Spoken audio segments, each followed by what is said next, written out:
Everybody was screaming and yelling. They didn't know what to do. New details tonight on the shooting that killed dozens and injured hundreds in Las Vegas. Tonight, authorities release more information and evidence from the shooting scene. Jacob Albrock joins us live from Las Vegas. Jacob, what did investigators say in the latest news conference?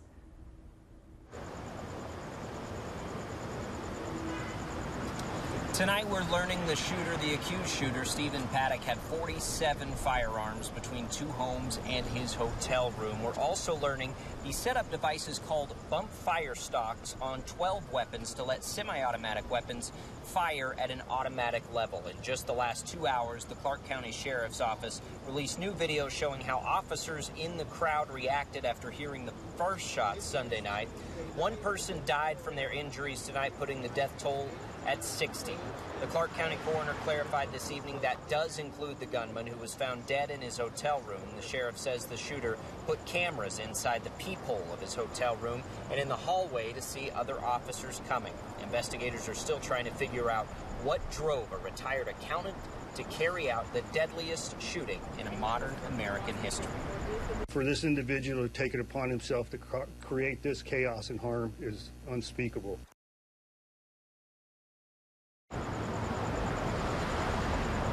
A law enforcement source tells CBS News Paddock recently transferred a large sum of money to a bank account in the Philippines where his girlfriend, Mary Lou Danley, has family. His brother says Stephen was very wealthy and very generous with people he loves. We also caught up with one Kansan today who was just feet from the shooter as he was opening fire 1 floor below, directly below, on the 31st floor of Mandalay Bay. This is the first time I've actually been out and looked at the outside of the building, so it's definitely brings it a lot closer to home. Emporia native Floyd Conradi is staying at the Mandalay Bay for a work convention. Tuesday afternoon, he took his first look at the holes just above that room, scars from the tragic events of Sunday night. My room was one right directly below the room where the shooter was. Floyd arrived on Sunday and was inside his room when he heard the first shots. Go look out the window, don't see anything, don't think a whole lot more about it, and then look just a short bit later, more volleys go off. And at this point in time, I can see it, I can hear it echo in the windows a lot worse. So that's my assumption at that point is when he switched rooms. He says he knew after that it was gunshots. It was actually a little bit more surreal. It was more of a kind of get distance between me and the window because I was also hearing debris hit my window, assuming possible shell casings or glass debris.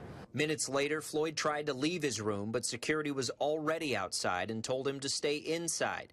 He did, finding any shelter he could, while listening over the scanners to law enforcement closing in on the shooter, just feet away in the room above.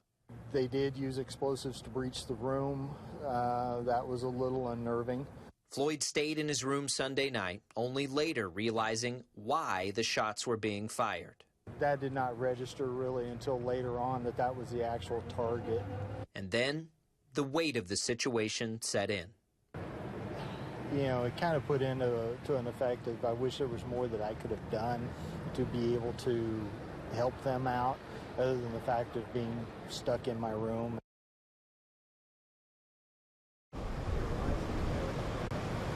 Now, Floyd is actually still staying in that room on the 31st floor, right below where the shooting happened on the 32nd floor. He will stay in Las Vegas and continue going to his conference through Friday. He says, even in the wake of these tragedies, we have to live our lives. We can't let them derail who we are as people. We're going to continue our coverage here from Las Vegas. You can see right now traffic finally coming down Las Vegas Boulevard this far down south. They just opened that up late this evening. The president, Donald Trump, is expected to be in Las Vegas tomorrow. We will continue our team coverage, Trevor Macy and myself, tomorrow all day long. Look for our reports at 4, 5, 6, and tomorrow night, as well as KWCH.com. Thanks, Jacob. Like Jacob just reported, we now have confirmed that gunmen used what's called a bump stock to fire more rounds in a short amount of time. We wanted to know how much experience or training would a person need to do what was done in Las Vegas. I talked to gun industry experts today who tell me this was more likely about preparation than training.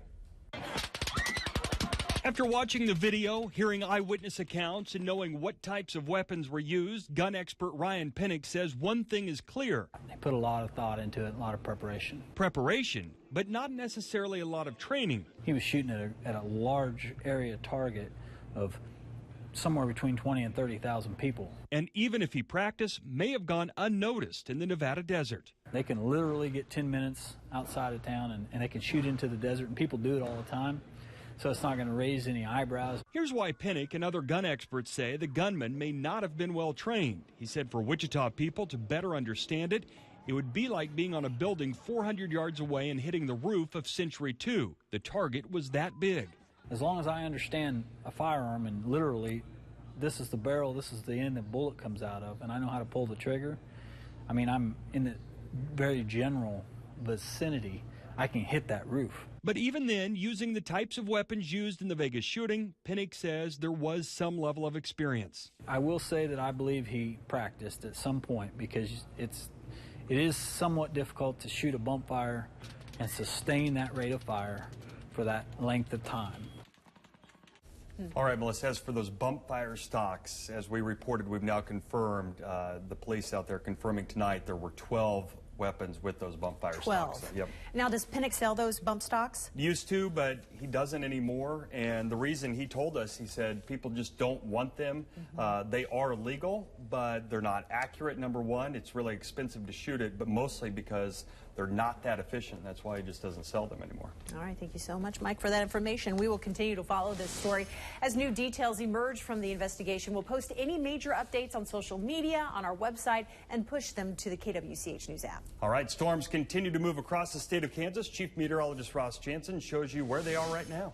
Well, there's not a lot of rain out there at 10 o'clock this evening, but we're starting to see some scattered rain showers pop up now from southwest into central Kansas, and we're even getting a few lightning strikes on a couple of showers now back to the southwest of Dodge City around the Ulysses area over the last hour. You can see most of this is either moving north or northeast. Now, there's not going to be any severe weather tonight, but don't be surprised if you hear a distant rumble of thunder, because the scattered showers now are starting to develop. We can see more of that now developing into central Kansas, too. A few showers around the Ellsworth County area, extending back into northern Rice County. This is all pushing to the northeast, and more light rain showers going all the way into northeast Kansas. We continue with that northeast movement on most of this around Salina, too. By the time you wake up tomorrow morning, it's not going to be a total rainy day, but off and on rain showers are expected tomorrow morning. The temperatures in the 60s around Wichita. By mid-morning, cloudy skies, occasional rain, and 67. We'll hit the lunch hour, still looking at a chance for rain, and 70 degrees. It's a statewide chance for some moisture coming up tomorrow. The temperatures will be on the cool side,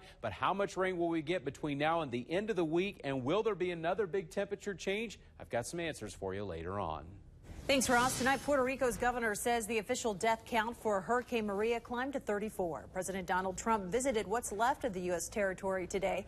Puerto Ricans say they hope the visit brings attention to their desperate need for more help, but some are doubtful. We are as grateful as people from Louisiana should be, or as people from Houston should be, or as people from Florida should be. We're American citizens. President Trump met with first responders and local officials, including the mayor of San Juan, who originally criticized his administration for what she called its rosy portrayal of relief efforts. That prompted President Trump to tweet insults back, calling her leadership poor over the weekend. Still, Mayor Carmen Yulin Cruz accepted the invitation to meet the president today, shaking his hand. I truly believe that they finally saw the connection or the disconnect between what they were hearing on the one hand and the reality of what is happening on the ground. The governor of Puerto Rico says he believes the hurricane caused about $90 billion in damage across the island. Harvey County puts a new policy in place that aims to save lives. I'll tell you what leaders are doing to get proactive against potential attacks after the break. Expect more from KWCH 12. This is Eyewitness News at 10 in high definition. Online at KWCH.com. Follow KWCH on Facebook and Twitter.